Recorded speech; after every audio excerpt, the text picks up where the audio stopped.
नमस्कार दोस्तों, welcome to online physics coaching by Amit Patel behalf of South International School New Naroda.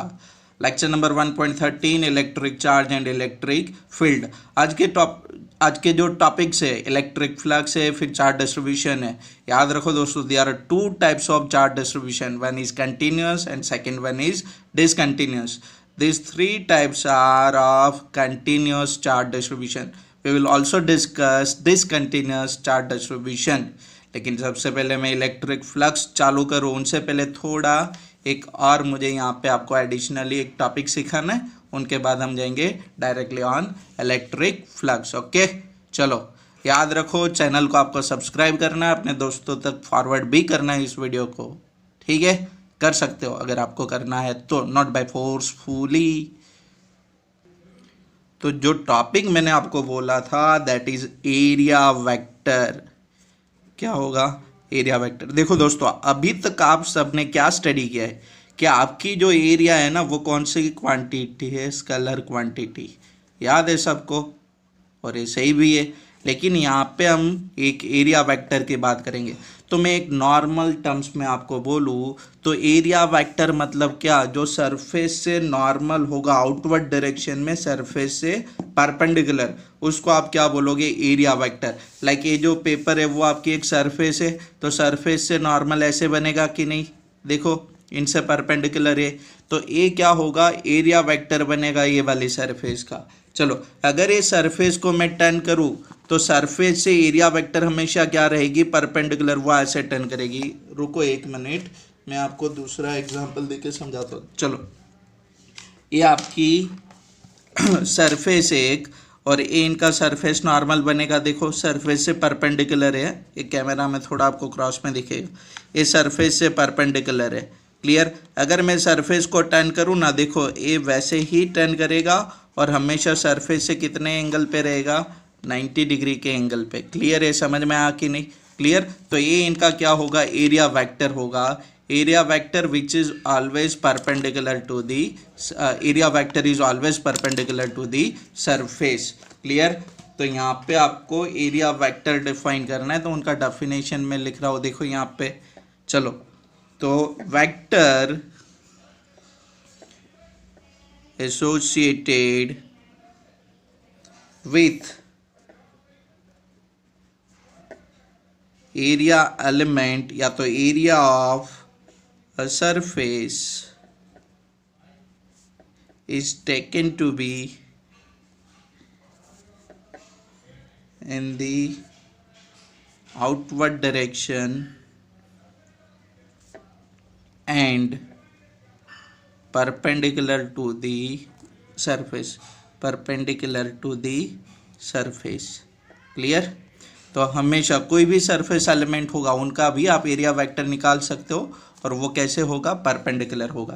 तो area vector को ना मैं ऐसे लिखूंगा, डेल्टा एस आपका सरफेस एरिया होगा और ये इनका क्या होगा? वेक्टर।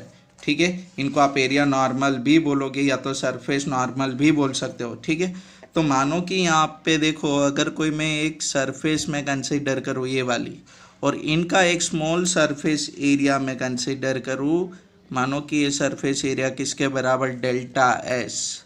तो उनकी एरिया नॉर्मल इनसे क्या होगी? परपेंडिकुलर। इनसे क्या होगी? एरिया एलिमेंट से क्या होगी? परपेंडिकुलर। तो वो क्या बनेगा? Delta S vector. क्लियर? समझ में आ कि नहीं? चलो, एक इनका रिलेशन भी बता देता हूँ आपको। मानो कि ये वाली डायरेक्शन का कोई यूनिट वेक्टर कौन है? N cap. ठीक है, एरिया नॉर्मल की डायरेक्शन का यूनिट वेक्टर कौन है? N cap. तो मैं क्या ऐसे लिख सकता हूँ? देखो, delta S area vector is equal to magnitude of surface area element into N cap. ऐसे ही है आपका रिलेशन। क्लियर? समझ में आ कि नहीं?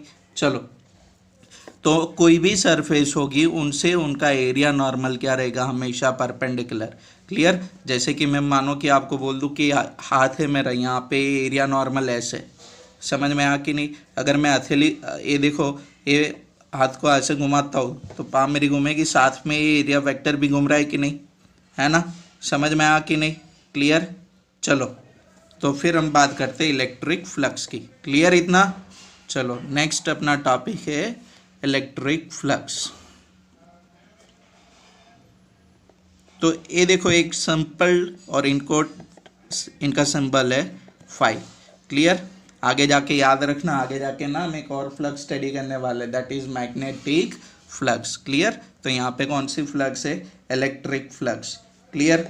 तो ये आपको क्या देती है? तो इलेक्ट्रिक फ्लक्स आपको क्या देगा? Electric flux will gives number of electric field line passing through the surface area. तो मैं यहाँ पे लिख दूँ, खाली इतना ही याद रखना है, बाकी सब मैं एक्सप्लेन करता हूँ। It gives number of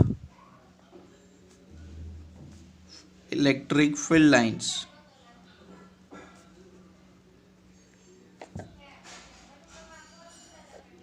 passing through surface. ठीक है, चलो। तो अगर मैं बोलूँ, देखो यहाँ पे ध्यान से सुनना, अभी एरिया नॉर्मल भूल जाओ। मानो कि एक सरफेस है, ये आपकी एक सरफेस है और यहाँ पे ना ऐसे फील्ड लाइन पास होके जा रही है। ये जो है ना, वो कौन है? आपकी फील्ड लाइन। कैमरा थोड़ा मुझे एडजस्ट करना पड़ेगा। चलो यहाँ पे ध्यान दो। मानो कि एक आपकी ये सरफेस है और ये जो है ना, ये कौन है? फील्ड लाइन से। ठीक है, ये आपकी सरफेस और फील्ड लाइन ना ऐसे जा रही है, तो सारी फील्ड लाइन क्या करेगी? इनको क्रॉस करके जाएगी। क्लियर? तो maximum number of field line ये वाली सरफेस से पास होके जाती है, तो इनका फ्लक्स क्या बनेगा? सबसे ज़्यादा। क्लियर? फिर देखो, अगर ये सरफेस को मैं ऐसे कर दूँ और ये मेरी फील्ड लाइन, तो ऐसे ऊपर से निकल जाएगी, यहाँ से नीचे से निकल जाएगी। ठीक है, इनको क्रॉस कम करेगी, तो वहाँ पे फ्लक्स आपको क्या मिलेगा? मिनिमम। अभी मैं एरिया नॉर्मल के साथ बोलूँ, चलो। तो ये आपकी सरफेस है, मानो कि ये इनका क्या बन गया? Surface normal. समझ में आया कि नहीं? ये क्या होगा? Surface normal. चलो, ये सरफेस ऐसे रखिए और यहाँ से फील्ड ऐसे पास होके जा रहा है। तो देखो, आपकी ये जो सरफेस है वो इलेक्ट्रिक फील्ड से पैरेलल है, लेकिन ये सरफेस नॉर्मल ये इलेक्ट्रिक फील्ड के साथ क्या होगा? परपेंडिकुलर होगा। क्लियर? तो ये वाले केस में आपको फ्लक्स क्या मिलेगा? मिनिमम मिलेगा। चलो, अभी यहाँ पे देखो, ये आपकी सरफेस। क्लियर? और ये इनका कौन है? सर, ये वाली सरफेस का सरफेस नॉर्मल। अभी फील्ड लाइन अगर यहाँ से ऐसे पास होके जाएगी, तो सरफेस देखो आपकी फील्ड लाइन से क्या है? परपेंडिकुलर। कैसे? परपेंडिकुलर। लेकिन ये जो फील्ड की डायरेक्शन है वो देखो किसकी डायरेक्शन में? सरफेस नॉर्मल की डायरेक्शन में। तो यहाँ पे theta angle between area vector and electric field क्या बनेगा? 0। और ये वाले केस में क्या बनेगा? 90 डिग्री। क्लियर? जब सरफेस पैरेलल टू फील्ड होगी तो वहाँ पे थीटा एरिया वेक्टर और फील्ड का एंगल क्या बनेगा? Theta 90 degree. और ये वाले केस में क्या बनेगा? 0 डिग्री। सरफेस आपकी फील्ड से परपेंडिकुलर होगी, लेकिन उनका नॉर्मल होगा वो कौन से डायरेक्शन में होगा? फील्ड की डायरेक्शन में। ये दूसरी बार मैं एक्सप्लेन नहीं करूँगा। ठीक है, चलो। तो मानो कि यहाँ पे एक सरफेस एरिया में कंसिडर करो, ये अगर एक आपका सरफेस एरिया कंसिडर करूँ। क्लियर? और ये इनका क्या बने? Surface normal. इनका सरफेस एरिया डेल्टा एस, तो इनका एरिया वेक्टर क्या होगा? Delta S vector. और जो फील्ड है ना वो क्रॉस में, देखो ऐसे फील्ड है आपकी। समझ में आया कि नहीं? और यहाँ पे आपको साफ साफ दिख रहा है फील्ड ने एरिया नॉर्मल के साथ एंगल कौन सा बना है? थीटा। क्लियर? तो इनका जो फ्लक्स होगा, तो फ्लक्स का इक्वेशन है फाई किसके बराबर होगा? ई डॉट डेल्टा एस। क्लियर इतना? देखो, दो वेक्टर क्वांटिटी का अगर डॉट प्रोडक्ट करोगे तो वो आपको कौन सी क्वांटिटी देगा? Scalar quantity. तो आपकी ये जो फ्लक्स है फाई, वो कौन सी क्वांटिटी आपकी? This is your scalar quantity. समझ में आया कि नहीं? अगर डॉट प्रोडक्ट हटाओ तो ई डेल्टा एस क्या बनेगा? Cos theta. तो जब भी आपको फ्लक्स फाइंड आउट करना है, आपके पास इलेक्ट्रिक फील्ड होना चाहिए, सरफेस एरिया होनी चाहिए, थीटा। तो थीटा क्या होगी? तो थीटा क्या होगी? आपकी एंगल बिटवीन एरिया नॉर्मल, मतलब कि area vector and electric field. Getting my point और नॉट? ठीक है, जब भी आपको डाउट है तो उनको नोट डाउन कर लो, लाइव लेक्चर के अंदर इनको हमें सॉल्व करना है। क्लियर? तो theta will be angle between area normal and electric field. चलो इनके 3 केसेस लेते हैं अलग अलग। चलो first case, surface perpendicular to electric field. चलो सरफेस आपकी इलेक्ट्रिक फील्ड से परपेंडिकुलर होगी तो उनका जो सरफेस नॉर्मल होगा वो फील्ड की डायरेक्शन के साथ बनेगा। या तो सेम डायरेक्शन में बन सकता है या तो अपोजिट डायरेक्शन में बनेगा। जब भी न्यूमेरिकल्स होगा तो मैं आपको करवाऊंगा। चलो ये आपकी सरफेस थी, देखो ये इनका सरफेस नॉर्मल था, याद करो मैंने अभी करवाया था। तो ये फील्ड के साथ है, ये फील्ड और ये उनकी डायरेक्शन में भले सरफेस परपेंडिकुलर। तो थीटा यहाँ पे क्या बनेगा 0 डिग्री। तो अपना जो फ्लक्स होगा E delta S cos theta, cos 0 क्या होगा 1। तो ये फ्लक्स आपको क्या मिलेगा ई delta S which is maximum, समझ में आ कि नहीं बच्चों। चलो फिर next, when surface second case is parallel to electric field। देखो बच्चों जब ये सरफेस आपकी पैरेलल टू इलेक्ट्रिक फील्ड होगी, at that time surface normal will perpendicular to the electric field. और ये जो थीटा बनेगा, theta angle made by surface normal to electric field will be 90 degree. तो फ्लक्स होगा E delta S cos 90। Theta कितना 90, cos 90 होता है भाई 0। तो फ्लक्स आपको क्या मिलेगा, this will be our minimum flux. Clear. चलो फिर कोई रैंडम एंगल बने, अगर जैसे मैंने यहाँ पे आपको करवाया था ये वाले केस के अंदर, तो वहाँ पे तो अपना इक्वेशन जो भी 30 डिग्री 40 डिग्री जो भी एंगल बनेगा, at that time flux linked with this surface will be E delta S cos theta. जो भी एंगल आपको दिया हो उसकी वैल्यू को आप रिप्लेस करो वहाँ पे। क्लियर। चलो तो ये हो गया आपका। फिर यहाँ पे देखो, यहाँ पे हमें इनके यूनिट के बारे में भी बात करना है। और इनका जो यूनिट होगा तो वो तो मैंने आपको पहले भी बोला है, कहाँ से निकालेंगे हम यूनिट, हमेशा इक्वेशन से निकालते हैं। तो phi is equal to E delta S. ये आपका कौन है, इलेक्ट्रिक फील्ड। ये कौन है आपकी electric field, and this is your surface area. Electric field का यूनिट होता है न्यूटन पर कूलम। ये क्या होगा मीटर स्क्वायर। तो ये फ्लक्स का यूनिट होगा न्यूटन इंटू मीटर स्क्वायर पर कूलम। और एक और यूनिट होगा वोल्ट इंटू मीटर, ये आगे जाके फिर डिस्कस करूँगा मैं आपको। चलो इनका डायमेंशनल फार्मूला निकालते हैं। डायमेंशनल फार्मूला तो आपको पता है कैसे डायमेंशनल फार्मूला निकालना है। यहाँ पे ध्यान दो, तो यहाँ पे ध्यान दो, तो इनका डायमेंशनल फार्मूला न्यूटन का क्या होगा m1 l1 t minus 2 metre square मतलब l2 divide by coulomb. Coulomb क्या होगा a1 t1। क्लियर। तो ये क्या बनेगा डायमेंशनल फार्मूला आपका, तो m1 1 2 l1 l2 l3 t minus, ये देखो ऊपर जाएगा तो क्या होगा -2 था, ये ऊपर जाएगा -3 a minus 1। This will be your dimensional formula of electric flux. Clear. समझ में आया कि नहीं। इनकी जगह पे एक और भी लिख सकते हो। देखो क्या आपको पता है, एक कूलम का मैंने a1 t1 लिखा, उनकी जगह पे q1 लिखूँ तो m1 l1 t minus 2 metre square l2 divide by coulomb q1। तो ये क्या बनेगा m1 l3 t minus 2 q minus 1। So this will be dimensional formula of electric flux. Clear. समझ में आया कि नहीं इतना। चलो देखो मुझे यहाँ पे ना एक और यूनिट भी आपको एक्सप्लेन करना है, वोल्ट इंटू मीटर। लेकिन ये वोल्ट इंटू मीटर में फ्लक्स का यूनिट आपको डिफाइन करके दूँ उनसे पहले आप याद करो इलेक्ट्रिक फील्ड का एक और यूनिट था न्यूटन पर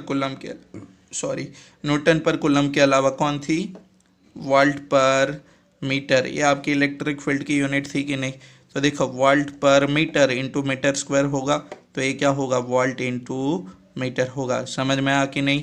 इलेक्ट्रिक फील्ड की जगह पे आप क्या लिखोगे, वोल्ट पर मीटर उनका यूनिट और मीटर स्क्वायर, तो ये क्या होगा, ये क्या होगा वोल्ट इंटू मीटर। देखो यहाँ पे phi is equal to E dot delta S, electric field का यूनिट वोल्ट पर मीटर, ये क्या होगा, मीटर स्क्वायर, तो वोल्ट इंटू मीटर, ये भी क्या होगा आपका इलेक्ट्रिक फ्लक्स का यूनिट। क्लियर इतना? चलो फिर next topic, surface in non uniform electric field. अगर आपकी कोई surface non uniform electric field के अंदर है तो उनके अंदर फ्लक्स, उनके साथ फ्लक्स कितना लिंक्ड होगा? तो देखो वही मेथड से करना है कि phi is equal to E dot delta S. ठीक है, तो अगर मैं यहाँ पे इनका small surface area element consider करूँ, मानो कि यहाँ पे स्मॉल एक सरफेस एरिया एलिमेंट कंसिडर करूँ, इनका डेल्टा S1, तो उनका जो एरिया नॉर्मल होगा, उनका एरिया नॉर्मल ये वाली जगह पे ऐसे होगा कि नहीं, वेक्टर डेल्टा S1। अभी ये देखो, ये जगह पे, ये जगह पे, ये जगह पे, ये जगह पे, हर जगह पे आपकी इलेक्ट्रिक फील्ड की इंटेंसिटी क्या होगी, डिफरेंट, क्योंकि ये कौन है, नॉन यूनिफॉर्म है। तो मानो कि यहाँ पे इलेक्ट्रिक फील्ड की इंटेंसिटी यहाँ पे कंसिडर करूँ E1, तो E1 के साथ इसका कोई एंगल होगा थीटा, या तो जो भी हो, ठीक है, θ1 होगा, थीटा, क्लियर, जो भी आप कंसिडर करो। तो अभी ये जो स्मॉल सरफेस एलिमेंट है उसके साथ फ्लक्स कितना लिंक्ड होगा, तो मैं उनको क्या बोलूँ, φ1। तो φ1 फ्लक्स क्या होगा, electric field over that surface element, ठीक है, dot product of surface area element E1 dot delta S1। फिर यहाँ पे अगर कोई एक सरफेस एलिमेंट में कंसिडर करूँ तो इनका सरफेस नॉर्मल ये होगा डेल्टा S2 वेक्टर, और यहाँ पे फील्ड की इंटेंसिटी क्या होगी, E2 अलग अलग होगी। क्यों? क्योंकि ये नॉन यूनिफॉर्म इलेक्ट्रिक फील्ड है। तो φ2 क्या बनेगा, E2 डॉट डेल्टा S2।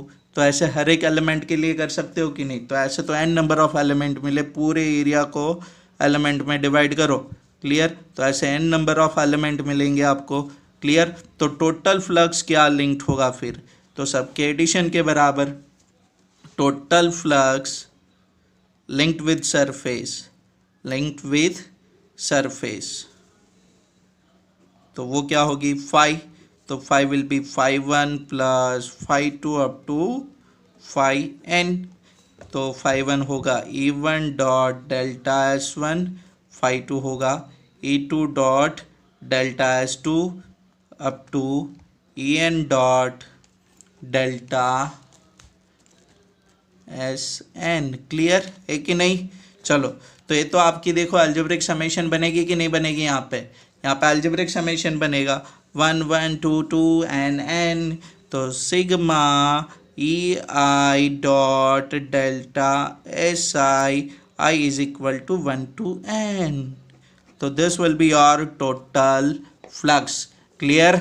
चलो, अभी आपको क्या करना है कि ये जो आपने एरिया डिवाइड किया ना, एरिया एलिमेंट, ये देखो ये इतने एरिया का है ना, मतलब थोड़ा बड़ा दिख रहा है ना आपको, इनको एकदम स्मॉल एरिया एलिमेंट में डिवाइड करो, तो इनको एकदम स्मॉल एरिया एलिमेंट, देखो ऐसे ऐसे स्मॉल एरिया एलिमेंट में डिवाइड करो, तो जो नंबर ऑफ एलिमेंट होगी, जो n थी, वो टेंड्स टू इनफाइनाइट होगी। क्योंकि देखो पहले एक कितने एरिया में बनता था, अभी इतनी जगह पे 4 और बना दूँ तो नंबर ऑफ एलिमेंट क्या होते जाते, बढ़ते जाते। लेकिन ये जो आपका एरिया एलिमेंट है उनका एरिया कम होता जा रहा है, it is tending towards the zero, and number of elements tending towards the infinite. तो अभी फ्लक्स क्या होगा आपका, तो देखो कि if number of element tends to infinite, मतलब इनको और स्मॉल एरिया एलिमेंट में डिवाइड करूँ तो number of element tends to infinite, और आपका जो एरिया एलिमेंट होगा उनका एरिया क्या होगा, tends to zero, equal to zero नहीं होगा। तो ये जो मेरा फ्लक्स होगा उनके अंदर इक्वेशन बनेगी limit n tends to infinite, number of element आपको इनफाइनाइट करने और छोटे छोटे एलिमेंट में डिवाइड करना है, और आपकी जो एरिया होगी वो टेंड्स टू जीरो होगी। algebraic summation sigma I is equal to 1 to n ei dot delta S I. तो इनका क्या होगा इंटीग्रेशन। अब देखो ऑलमोस्ट क्या होगा कि स्मॉल स्मॉल एरिया एलिमेंट में डिवाइड करोगे तो सबके साथ ना यूनिफॉर्म लिंकेज मिलेगा आपको वहाँ पे, और ये क्या हो जाएगा integration over the closed surface. ऐसे स्मॉल स्मॉल एरिया एलिमेंट में डिवाइड करके आप पूरी सरफेस को कवर अप करोगे ई डॉट टी एस। तो ये आपको क्या मिलेगा flux linked in a electric field. अब देखो नॉन यूनिफॉर्म होगा तो भी चलेगा, वहाँ पे इंटेंसिटी बदलती जाएगी, और यूनिफॉर्म के अंदर तो आपका था ई डॉट डेल्टा एस, तो उनको एक नॉन यूनिफॉर्म के फील्ड के टर्म्स में मिल गया। क्लियर इतना? चलो, इनको स्मॉल एरिया एलिमेंट में आप इसीलिए डिवाइड करते हो क्योंकि हर एक एलिमेंट के साथ फील्ड आपको क्या मिले सेम मिले, कांस्टेंट वाली। क्लियर? फिर देखो एक और टॉपिक आपको लर्न करना है इनके रिगार्डिंग में, काफ़ी गर्मी हो रही है। चलो, तो जब भी आपकी फील्ड लाइन होगी, जब भी फील्ड लाइन आपकी क्लोज्ड सरफेस के अंदर एंटर होगी तो उनको हम ये क्या कंसीडर करना है नेगेटिव, और जब भी फील्ड लाइन आपकी सरफेस से बाहर निकलेगी तो उनको हम क्या कंसीडर करेंगे पॉजिटिव। क्लियर है कि नहीं इतना? चलो, तो मानो कि मैं यहाँ पे एक पॉजिटिव चार्ज को कंसीडर करूँ प्लस क्यू, तो इनकी फील्ड लाइन आपको पता है ना कौन से डायरेक्शन में होती है, आउटवर्ड डायरेक्शन में। क्लियर? और इनके लिए ये वाली कोई सरफेस कंसीडर कर लूँ तो ये सरफेस से फील्ड लाइन देखो कहाँ पे निकल रही है, बाहर निकल रही कि नहीं, तो इनका फ्लक्स क्या होगा ग्रेटर देन जीरो, पॉजिटिव होगा। क्लियर? अगर यहाँ पे मैं एक नेगेटिव चार्ज कंसीडर करूँ तो देखो उनकी फील्ड लाइन ऐसे एंटर करेगी, तो मानो कि उनके लिए अगर मैं कोई सरफेस कंसीडर कर लूँ तो उनके लिए क्या होगी लेस देन जीरो, मतलब नेगेटिव। जब भी कोई सरफेस से जितनी फील्ड लाइन बाहर निकले अगर उतनी फील्ड लाइन अंदर एंटर करेगी तो उनका फ्लक्स होगा जीरो। देखो ये प्लस क्यू, ये माइनस क्यू आपका डाइपोल होता था ना। अगर इनके लिए अगर एक मैं सरफेस कंसीडर करूँ और मैं बोलूँ इनकी एक फील्ड लाइन ये देखो यहाँ से निकल के ऐसे एंटर होके यहाँ पे ऐसे जा रही है, ये इनकी फील्ड लाइन है कि नहीं एक, तो ये एक फील्ड लाइन यहाँ से निकली आउटवर्ड डायरेक्शन में और फिर अंदर आ गई, तो ये क्या होगा इनका फ्लक्स जीरो होगा। देखो ऐसे। क्लियर? समझ में आया कि नहीं? जो फील्ड लाइन यहाँ से निकलती है वो वापस अंदर होती है तो इनका फ्लक्स क्या बनेगा जीरो। क्लियर? चलो फिर नेक्स्ट, चार्ज डिस्ट्रीब्यूशन। तो चार्ज डिस्ट्रीब्यूशन आपकी दो टाइप की होगी, स्टार्टिंग में मैंने बोला था आपको, एक होगा डिसकंटिन्यूअस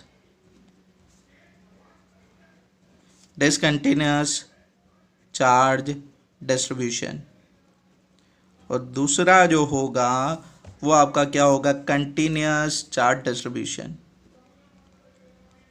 कंटिन्यूअस चार्ज डिस्ट्रीब्यूशन समझ में आया कि नहीं? चलो, तो अभी तो एक्सप्लेन भी नहीं किया, कहाँ से आ गया होगा, होते कोई मान लो आ जाता है नाम से देख के। डिसकंटिन्यूअस मतलब क्या होगा रैंडम।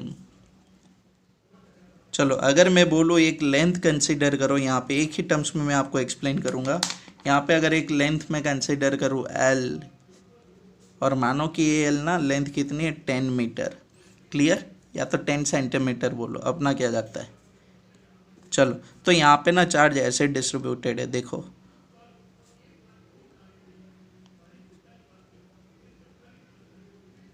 तो यहाँ पे आप क्या देख रहे हो कि ये पर्टिकुलर लेंथ है ना, वहाँ पे चार्ज देखो ज़्यादा है, फिर ये खाली है, फिर यहाँ पे कम है। तो अगर मैं यहाँ पे इनको 1 मीटर 1 मीटर ऐसे डिवाइड करूँ 10 इक्वल पार्ट में, तो 1 मीटर का जो पार्ट बनेगा तो एक और 1 मीटर बनेगा, एक और 1 मीटर ऐसे बनेगा। तो क्या हर एक यूनिट लेंथ के अंदर सेम अमाउंट ऑफ चार्ज नहीं है, कहीं पे ज़्यादा है, कहीं पे कम है, कहीं पे बिल्कुल है ही नहीं। तो ये जो रैंडम डिस्ट्रीब्यूशन होता है ना चार्ज का, उसको आप क्या बोलते हो डिसकंटिन्यूअस। आप इनको 2 डायमेंशनल में एरिया पे भी दिखा सकते हो और 3 डायमेंशन में वॉल्यूम के अंदर भी एक्सप्लेन कर सकते हो। मतलब जब भी कोई सरफेस के ऊपर चार्ज आपकी रैंडमली डिस्ट्रीब्यूटेड होती है, ठीक है, तो वो कौन सा डिस्ट्रीब्यूशन होगा डिसकंटिन्यूअस चार्ज डिस्ट्रीब्यूशन। क्लियर? फिर कंटिन्यूअस के अंदर हमें डिटेल में जाना है। देखो यहाँ पे तो फर्स्ट कौन होगा लीनियर चार्ज डिस्ट्रीब्यूशन। मैं सबको एक एक टर्म्स में आपको एक्सप्लेन कर दूंगा। सेकंड होगा सरफेस चार्ज डिस्ट्रीब्यूशन, फिर थर्ड होगा आपका वॉल्यूम चार्ज डिस्ट्रीब्यूशन,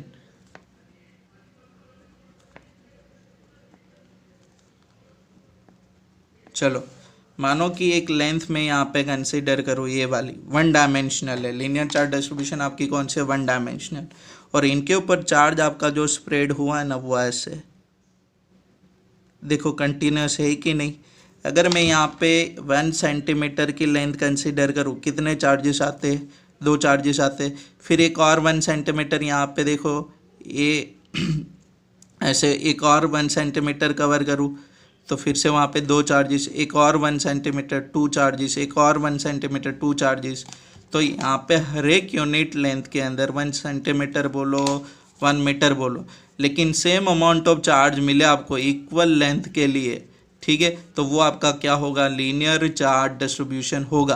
क्लियर। फिर सरफेस चार्ज डिस्ट्रीब्यूशन, तो मानो कि एक सरफेस एरिया में यहाँ पे कंसीडर करूँ ए वाला टोटल सरफेस एरिया, और इनके ऊपर चार्ज ऐसे आपका डिस्ट्रीब्यूटेड है, तो आपको समझ में आ जाएगा। अगर मैं यहाँ पे इक्वल सरफेस एरिया कंसीडर करूँ तो सबके ऊपर चार्ज मुझे क्या मिलेगा, सेम एरिया, हाँ इनका एरिया और इनका एरिया सेम होना चाहिए तभी आपको चार्ज क्या मिले, सेम। तो सेम सरफेस एरिया एलिमेंट के अंदर सेम अमाउंट ऑफ चार्ज मिलेगी, तो ये क्या होगा, कंटिन्यूस चार्ज डिस्ट्रीब्यूशन। देखो इनका रैंडम चार्ज डिस्ट्रीब्यूशन क्या बनेगा, डिसकंटिन्यूस वाला इनके लिए, तो ये आपका कोई सरफेस एरिया बनेगा और चार्ज ऐसे डिस्ट्रीब्यूटेड होगा ना।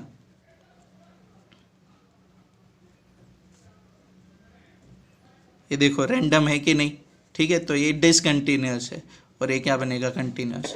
वॉल्यूम चार्ज डिस्ट्रीब्यूशन में देखो अगर मैं एक वॉल्यूम यहाँ पे कंसीडर करूँ तो यहाँ पे देखो इनके ऊपर चार्ज पूरा यूनिफॉर्मली ऐसे डिस्ट्रीब्यूटेड है। क्लियर। तो ये क्या होगा, वॉल्यूम चार्ज डिस्ट्रीब्यूशन होगा। अगर यहाँ पे कोई वॉल्यूम का सैंपल निकालूँ, मैं कोई स्मॉल सैंपल निकालूँ, तो उनके अंदर जितना चार्ज होगा उतना ही वॉल्यूम कहीं और से भी निकाल दूँ तो वहाँ पे भी वो क्या होना चाहिए, सेम। तो ये क्या बनेगा, वॉल्यूम चार्ज डिस्ट्रीब्यूशन। तो यहाँ पे मानो कि ये वाला मैं एलिमेंट निकालूँ वॉल्यूम का एक, तो उतना ही वॉल्यूम मैं यहाँ से निकालूँ ना, तो दोनों वॉल्यूम एलिमेंट सेम है तो दोनों के अंदर चार्ज क्या होनी चाहिए, सेम। तो वो क्या होगा आपका वॉल्यूम चार्ज डिस्ट्रीब्यूशन। क्लियर इतना, अभी हमें डिटेल में स्टडी करना है, ठीक है। चलो लीनियर चार्ज डिस्ट्रीब्यूशन, तो यहाँ पे चार्ज आपका जो डिस्ट्रीब्यूटेड होगा वो 1 डायमेंशनल होगा, आपको सबको 1 डायमेंशनल बताया, ठीक है। क्लियर। तो इनकी लीनियर चार्ज डेंसिटी होगी, तो charge per unit length is called linear charge density, ठीक है।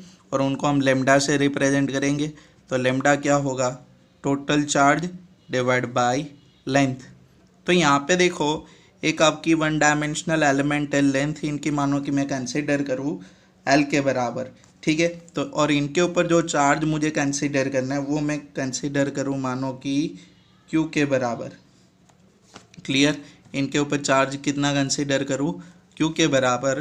तो इनकी चार्ज डेंसिटी लेमडा क्या होगी, क्यू डिवाइड बाय लेंथ होगी एल।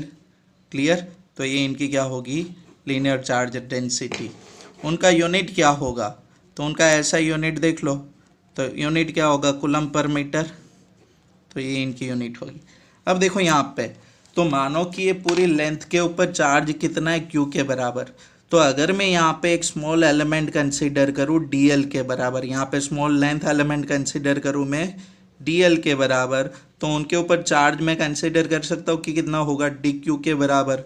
तो भी देखो इनकी चार्ज डेंसिटी लेमडा क्या बनेगी, D Q divide by D L बनेगी। क्या बनेगी, D Q divide by D L. तो डी क्यू चार्ज किसके बराबर होगा, लैम्डा इंटू डी एल के बराबर। और यहाँ से कोई पी पॉइंट पे आर पोजीशन वेक्टर पे आपकी एक चार्ज कौन है, क्यू नॉट है, ठीक है। तो अभी नेक्स्ट हमें क्या करना है वो मैं आपको बोल दूँ कि हमें क्या करना है कि ये जो पॉइंट पी पे क्यू नॉट है ना, तो ये पूरे वायर की वजह से, मतलब ये वायर के ऊपर जो चार्ज है उनकी वजह से इनके ऊपर फोर्स कितना एग्जर्ट होगा वो हमें फाइंड आउट करना है। तो पहले मैं क्या करता हूँ कि ये डीएल लेंथ एलिमेंट के ऊपर जो आपकी चार्ज डी क्यू है उनकी वजह से यहाँ पे फोर्स में फाइंड आउट करूँ और फिर उनको क्या करूँ, इंटीग्रेट करूँ। ठीक है, चलो। तो force on Q not by D Q, तो वो स्मॉल फोर्स बनेगा क्योंकि स्मॉल चार्ज की वजह से, तो वो क्या बनेगा के Q naught d Q divide by distance square. अभी देखो क्यू नॉट ए वाले पॉइंट पे, डी क्यू यहाँ पे होगा, ये डिस्टेंस होगा आर, तो आर स्क्वायर, और वेक्टर फॉर्म है तो इनकी डायरेक्शन का कोई यूनिट वेक्टर होगा, वो क्या होगा, आर कैप, क्योंकि पॉजिटिव एलिमेंट है, ये भी आपका पॉजिटिव है, रिपल्सिव फोर्स होगा ए वाले डायरेक्शन में, तो वो क्या मैं कंसिडर कर लूँ, आर कैप। क्लियर इतना? चलो फिर यहाँ पे नेक्स्ट में आपको डी क्यू की जगह पे क्या लिखना है, लैम्डा डी एल, तो के Q naught lambda D L divide by are square are cap. तो ये आपका स्मॉल फोर्स है डी एफ, समझ में आ कि नहीं? तो टोटल फोर्स कितना होगा, तो देखो टोटल फोर्स, एक मिनट ना मैं जूम आउट कर लेता हूँ। टोटल फोर्स क्या होगा, F integration over D F होगा कि नहीं, और एक कहाँ पे जाना है, over the length. D F की जगह पे देखो ये वाला इक्वेशन, तो over the length D F की जगह पे K Q naught lambda D L divide by are square are cap. चलो तो के क्यू नॉट कॉमन है, ठीक है, इवन लैम्डा भी आपकी डेंसिटी कांस्टेंट होगी, ये भी कांस्टेंट है, तो बाहर लिख मैंने lambda by are square D L R cap. तो ये क्या मिल गया आपको, टोटल फोर्स। चलो फिर आपको याद है एक इक्वेशन इलेक्ट्रिक फील्ड का होता था, E is equal to F by Q naught, ठीक है, force per unit test charge. ठीक है, तो यहाँ पे अगर इनकी वजह से ये वायर के ऊपर जो चार्ज है उनकी वजह से यहाँ पे आपको फील्ड निकालना है, तो सिंपल आप क्या करो, F divide by Q not कर दो, तो ये क्या बन जाएगा आपका, इलेक्ट्रिक फील्ड बन जाएगा।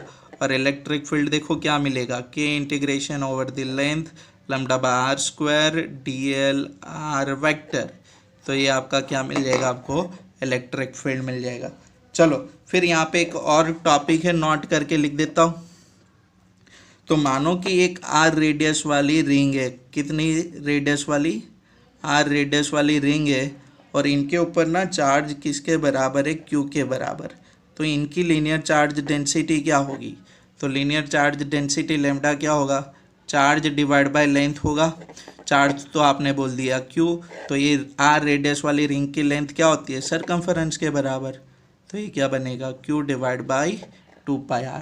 क्लियर इतना समझ में आ कि नहीं? चलो फिर नेक्स्ट हमें क्या करना है, फिर हमें जो चेंज करना है ना वो खाली यहाँ पे करना है। ये लीनियर चार्ज डेंसिटी की जगह पे क्या आ जाएगा, सरफेस चार्ज डेंसिटी, और एक आ जाएगी वॉल्यूम चार्ज डेंसिटी। क्लियर? तो जो चेंजेस होते हैं वो मैं आपको हाईलाइट कर दूँ, तो वो चेंजेस कहाँ कहाँ पे होंगे, एक यहाँ पे बदलेगा, एक ये बदलेगा, ठीक है, फिर यहाँ पे देखो ये बदलेगा, ये चेंज होगा, ये चेंज होगा, ये चेंज होगा। क्लियर? ये खाली चेंज होगा और एक ये बदलेगा।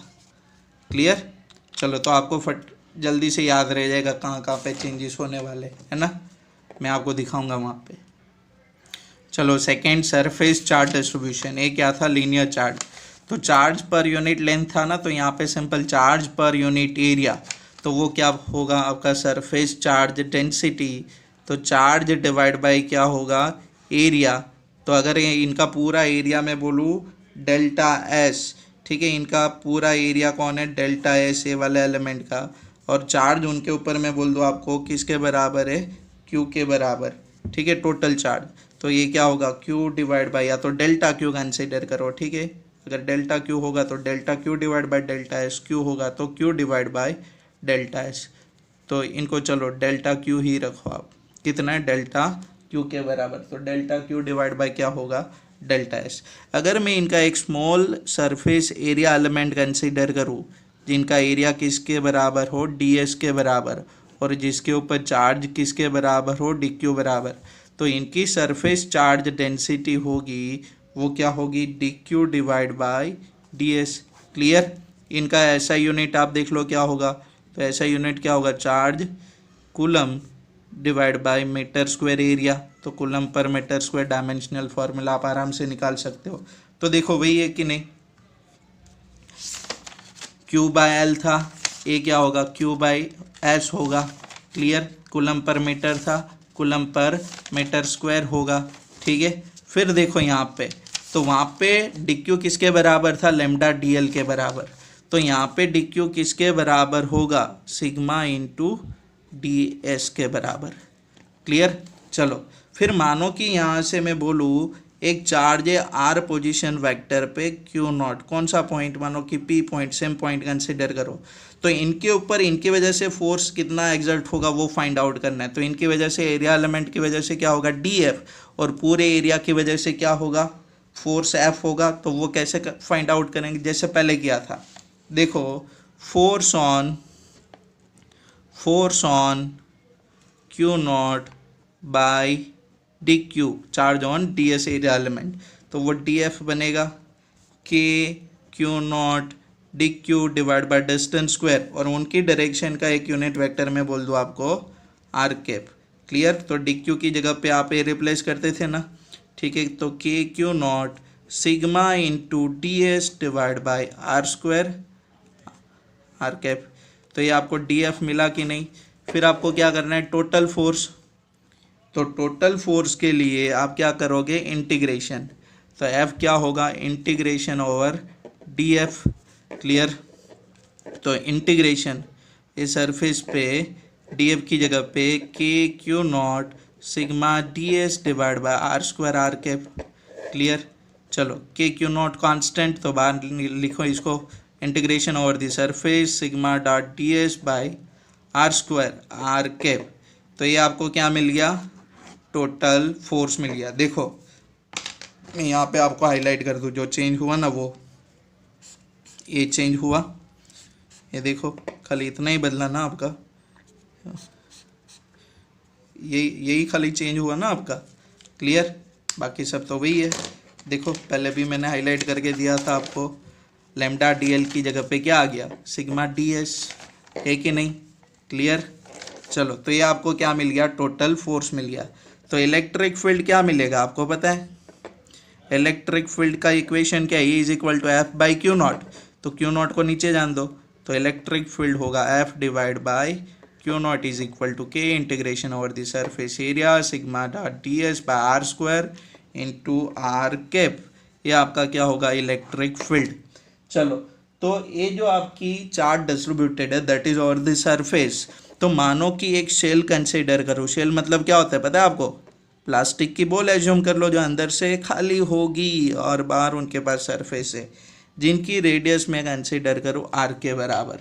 क्लियर। तो ये आपका 2 डायमेंशनल ऑब्जेक्ट है, और मानो कि इसके ऊपर मैं चार्ज कंसिडर करूँ क्यू के बराबर, तो इनकी सरफेस चार्ज डेंसिटी क्या होगी, तो charge Q divide by area. तो ये जो आपकी शेल होगी, उनका जो स्फेरिकल कंडक्टर है शेल होगा, उनका एरिया क्या होगा, 4 पाई आर स्क्वायर। समझ में आया कि नहीं। ये लास्ट में एक नोट करके आपको पॉइंट दिया होगा मटेरियल के अंदर। क्लियर। आपको देखो आपने खाली कितना चेंज किया, आपने खाली इतना ही बदला जो मैंने हाईलाइट किया है, ठीक है, बाकी सब वही का वही है। अगर मैं वॉल्यूम चार्ज डिस्ट्रीब्यूशन की बात करूँ तो यहाँ पे रो इंटू डी वी आ जाएगा। चलो वो भी करके दिखा देता हूँ आपको। चलो मानो कि ये जो ऑब्जेक्ट है ना, उनका टोटल वॉल्यूम किसके बराबर है, डेल्टा वी के बराबर, और उनके ऊपर टोटल चार्ज किसके बराबर है, डेल्टा क्यू के बराबर। तो यहाँ पे एक प्रॉपर्टी डिफाइन करेंगे, वॉल्यूम चार्ज डेंसिटी। तो वॉल्यूम चार्ज डेंसिटी आगे देखो आपका क्या था, एक लीनियर चार्ज डेंसिटी था, एक सरफेस चार्ज डेंसिटी था। तो ये क्या बनेगा, चार्ज डिवाइड बाय वॉल्यूम। तो चार्ज कितना है, डेल्टा क्यू, वॉल्यूम कितना है, डेल्टा वी। तो ये आपकी वॉल्यूम चार्ज डेंसिटी बनेगी। इनका यूनिट देखो कूलम पर मीटर क्यूब होगा कि नहीं, यूनिट क्या होगा, कूलम पर मीटर क्यूब। देखो क्या थी सरफेस चार्ज डेंसिटी, ये क्या थी आपकी linear charge density. Charge divide by length ही, यहाँ पे डेल्टा क्यू बाय एल भी लिखोगे, आपको लिखना है तो, ठीक है, रट्टा नहीं करना। Delta Q by delta S, delta Q by delta we. तो अगर मैं यहाँ पे इनका एक वॉल्यूम एलिमेंट कंसीडर करूँ, ये वाला जिसका वॉल्यूम किसके बराबर हो, डी बराबर, और जिसके ऊपर चार्ज किसके बराबर हो, डी के बराबर, तो उनकी चार्ज डेंसिटी क्या बनेगी, D Q divide by D V. तो डी क्यू में किसके बराबर लिख सकता हूँ, रो इंटू डी वी के बराबर। क्लियर। फिर हम क्या करेंगे, उनसे आर डिस्टेंस पे, आर वेक्टर पे कोई पॉइंट पी पे क्यू नॉट है, तो पहले ये वाले एलिमेंट की वजह से वहाँ पे फोर्स निकालेंगे इनके ऊपर, फिर उनको इंटीग्रेट करके पूरा फोर्स निकालेंगे, फिर इलेक्ट्रिक फील्ड का इक्वेशन बनेंगे। तो यहाँ पे देखो, force on Q not by volume element having a charge D Q, तो वो क्या बनेगा, डी एफ बनेगा कि नहीं, तो के Q naught d Q divide by distance square, और उनकी डायरेक्शन का unit vector r cap. K Q naught, d q की जगह पे क्या लिखूँ, rho D v, d q की जगह पे क्या लिखूँ, ये देखो k Q naught d Q divide by are square are cap, d q की जगह पे क्या लिखूँ, rho D we divide by are square into r cap, ये आपका डी एफ बनेगा कि नहीं। क्लियर। तो मुझे तो टोटल फोर्स फाइंड आउट करनी है, तो टोटल फोर्स क्या होगा, इंटीग्रेशन, टोटल फोर्स क्या होगा आपका, F integration of D F, मतलब integration of K Q naught rho D we divide by are square are cap over the volume. K Q naught constant, K Q naught integration over the volume rho D we divide by are square are cap. ये आपको क्या मिल गया, total force. चलो Q naught नीचे लेके आओ तो क्या मिलेगा आपको, electric field, electric field E will be F by Q naught, तो के Q naught, sorry Q naught तो नीचे गया, तो K integration D V rho D we divide by are square are cap. ये इक्वेशन समझ में आ कि नहीं, तो ये क्या बन गई आपके फील्ड की इक्वेशन, है ना। तो देखो हर जगह पे वही गया ना, तो यहाँ पे चेंजेस कहाँ पे हुआ, तो एक ए डी वी आ गया यहाँ पे, ये volume charge density,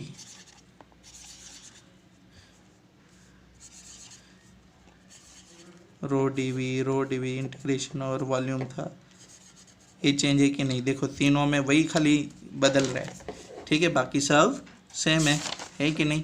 rho D we की जगह पे क्या था, सिग्मा डी एस था, और फर्स्ट केस में देखो क्या था, लैम्डा डी एल था, और कुछ चेंजेस है ही नहीं, ठीक है।